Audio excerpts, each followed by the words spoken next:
Hello, everyone, and welcome back to another episode of Coffee with Chris. It is a lovely May afternoon, almost summertime. I think the biggest thing in the news for those of you listening to this from the future is that right now we are looking to head into the Democratic national primaries in 2016, and it's a toss-up to see what kind of showdown there will be between Feel the Burn and Preparation H. That is to come, and of course, if you are listening to this from the apocalyptic future of President Donald Trump, then it didn't work. You'll be sorry that you mess with the U.S. of A. 'Cause we'll put a boot in your ass, it's the American way. Hey, Uncle Sam! Without further ado, let me hand it over to Chris, and today we will be answering a few listener questions. So this is a grab bag from the mailbag, and I'll just start with the first question that is posed by one of our listeners. Are there any rules of thumb for picking a good financial advisor? And I know a lot of these groups go around and advertise sort of freebies while you're in residency, hoping to retain you in the future. How do you choose one that is good, or should you even rely on one to begin with? Those are great questions. Financial advisors are tricky. In general, the most important thing to understand about a financial advisor you're going to use is how do they make money? And you can ask them that question using those words, and probably should the first time you meet them. How do you make money? Please describe the different revenue streams you have. Now, what you want to hear there is, I charge you money per hour. If you are paying somebody a retainer or a fee per hour, you pretty much know where you stand. You've bought their time, and now you're just listening for their opinion. That is easy, it's transparent, and it's pretty clear what you're getting. There's a large financial network called the Garnet Financial Advisors, which are independent advisors, and they all charge per hour. If you really want to use a financial advisor, I would strongly encourage you to find somebody that you pay per hour. Bite the bullet, pay the money. It sounds like it's more money up front. It's not in the long term. I'll explain why in a second. And buy their time. If it's worth it, it's worth. If their advice is good, it's worth the money. The second thing that you need to look for, and this is what you get that Chen just referenced, is people who earn money off commissions.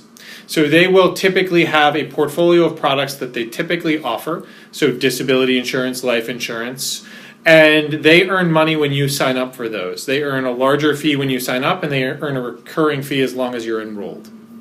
The problem there is that you are at the mercy of the judgment of the person about whether the product is good or not. So you could end up with an advisor that earns a lot of money by pushing you into disadvantageous insurance products that aren't right for your family or aren't good financial products in general. So you want to know whether or not they're earning money on commissions and what commissions they earn money on. And then finally, the other very common way that a financial advisor will end up serving you is they will use a AUM, or assets under management, strategy. Asset under management strategies essentially take a percentage, usually ranging from 1% to 3% of your total assets you give to them to manage, and they charge you that as an annual fee. Now, 1%, 2% may not sound like a lot, but if you consider that over the lifetime of a portfolio, a 6% return on investment's not bad. If you're then paying 1%, you're taking a 20% hit to your return on investment for the privilege of having them manipulate your money. That's very expensive. Over the long haul, you're paying an extremely high premium for somebody to do very little net work.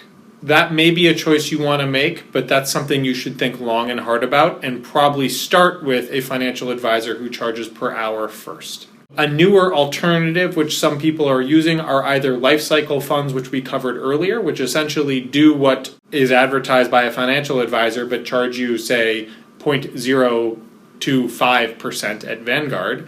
Or there's a range of auto or robo investors that will do a lot of the more complex rebalancing for you. Betterment is one of the most recent ones. There's a few others out there that have reasonable reputations. The problem I have with those is if you're sophisticated enough to do a asset allocation plan and find one of those services, you're probably sophisticated enough to twice a year move around some money so that your accounts are balanced.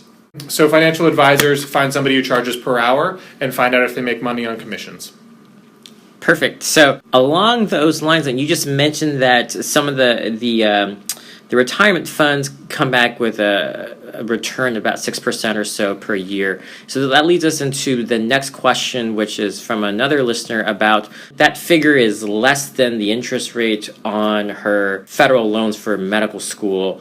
And if that's the case, going forward, what is the percent, or what would you recommend that she do in terms of allocating money that she earns either towards more rapidly paying off her loans or putting them into the retirement fund? The short answer to this question is both are sound strategies. And you should, if you're at the point where you're deciding, do I want to save for retirement or do I want to more rapidly pay down student loans, you're already winning. So congratulations, you're in the right place. Some of the factors that you need to consider when you're trying to decide which of those is particularly better in your unique circumstance are the following. Retirement savings are usually tax-deferred vehicles, and you only have a limited amount of money that you can put into those every year. So there's a fixed amount. Say if you're still eligible for a Roth IRA, that may be something that is worth doing to you because you will very likely graduate into an income bracket where you cannot use that particular retirement vehicle. And a Roth IRA has some unique advantages that are sort of win-win opportunities. For instance, in a Roth IRA, you can withdraw the principal at any time because you've already paid taxes on it without penalty. So a Roth IRA doubles as a emergency savings cash bucket as well as a retirement savings vehicle. So if you're still eligible for the Roth, that's a particularly compelling argument. The second thing to consider is never sacrifice any auto matching.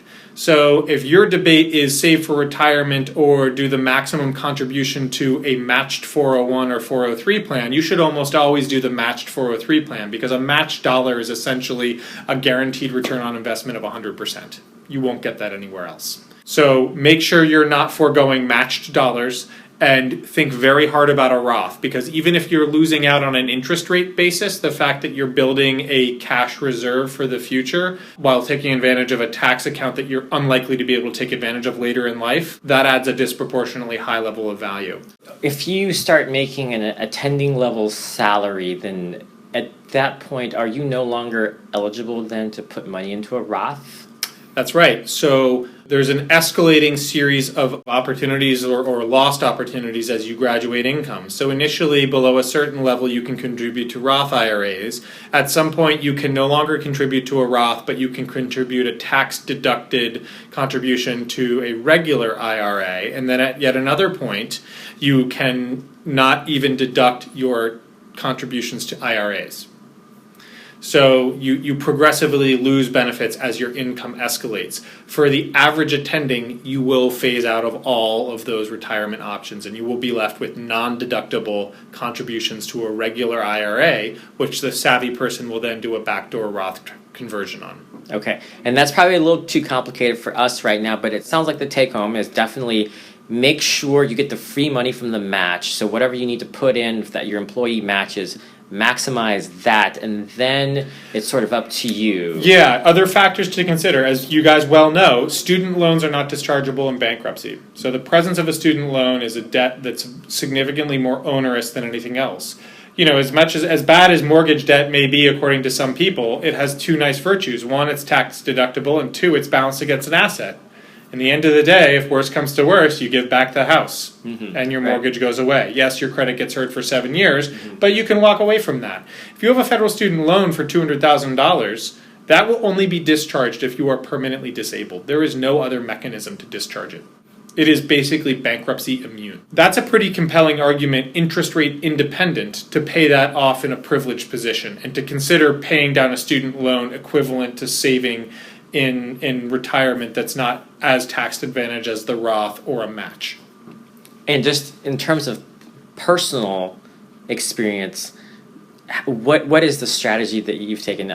I guess the wrinkle is that you're probably on the public service loan forgiveness. Yeah, I work at a federal facility and I use the public service loan forgiveness program. My retirement strategy, having an attending salary, is I maximize the the VA equivalent of a 401k plan to get my match and to put the maximum pre-tax dollars into that. I use a health savings account, which is a triple tax-free savings account associated with a high deductible health plan and is very advantageous. And then I do non-deductible IRA contributions, which I then convert to a Roth IRA. Great. Thank you, Chris. It is always good to follow in the footsteps of the sensei himself. So the next question on the list here, let's see. Oh, right. So we kind of touched on this last time in terms of income-based repayment about the Repay, P-A-Y-E program. Prior to Repay, there was just plain old Pay, P-A-Y-E. And I guess Repay supplanted regular Pay. Is that right? I would think of it this way. If you qualified for Pay, you already won. Mm-hmm. So what the Pay program, P-A-Y-E, did was allow you to use an income contingent repayment strategy that caps your monthly payments at 10% of your discretionary income. What Repay does is expand the eligibility to a larger cohort of student loans that had previously been excluded from Pay. So if you're in Pay, I would stay in Pay. If you were in income-based repayment, you most likely will be saving money by switching to Repay. Okay, so Pay and Repay in terms of the specifics, the real difference is eligibility, but not necessarily the mechanics of it. You're not getting an if you were in Pay, you are not advantaged to my knowledge by switching over to Repay. Great. So less paperwork, less hassle. Stay where you are if you are in PAYE. And then the last listener question goes back to our second episode, which was on whether one should buy or rent in the Seattle market, and specifically in terms of buying, there are these things called doctor mortgages, and the listener was wondering if those are a good thing or if they are a scam. They're not a scam. They're an advantageous financial product that you can thank our prior doctors who have incredibly low default rates historically on loans that allow you to get loans that no one else would be able to underwrite. There's some important things you need to know about them that can shift them that you need to pay attention to. And really, the biggest ones are they typically allow you to borrow a lot of money quickly, and that may not be a good thing. They will let you typically borrow more money than is wise to borrow. So that is something you have to think about really carefully. The second thing that they will do is they will let you lever yourself far beyond what a normal person will lever themselves. Now, leverage is when the debt that you have is not sufficiently weighted against the assets you carry. So in this case, there are versions of doctors' loans that will let you have what they call a loan-to-value ratio of 95%, or 5% rather. So you're essentially putting 5% down to purchase a house.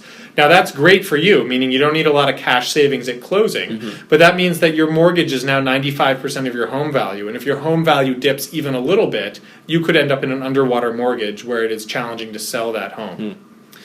So they're powerful tools. They generally have competitive rates. They're not a scam. They really reflect the historical accuracy of the repayment rate among physicians, meaning we tend to not be fired and be good for our debts, but you could end up over-levered and over-indebted. Okay, so that's good. So basically exercise some degree of restraint and maybe try not to take advantage to the fullest of what those plans offer. Just be careful that you're calibrating the value of the asset with the amount of debt you're taking. Perfect. And the amount of risk. I think that no one knows what the housing market's going to do. It has increased wildly. To purchase a house with only 5% down and bank on further increases is probably not smart. Okay. Does that mean the market's going to crash? No. But beware, it takes a very small change in your house value to lose all of your equity if you only have 5% equity. And with respect to the housing market, it may be a good idea to wait until the results of the November presidential elections come in, because potentially there may be a lot of people fleeing for Canada at that point. So just stay tuned and hold off on buying any housing until that point if you can. All right, guys. Well, thank you for listening to this latest episode of Coffee with Chris, and we will be back next time around with a couple of the other items on the list of topics to cover. And as always, keep sending in your questions by email, and we will answer them on another one of these grab bag episodes in the future. So thanks very much, and have a great rest of your month. When you hear Mother Freedom start ringing her bell, and it'll feel like the whole wide world is raining down on you.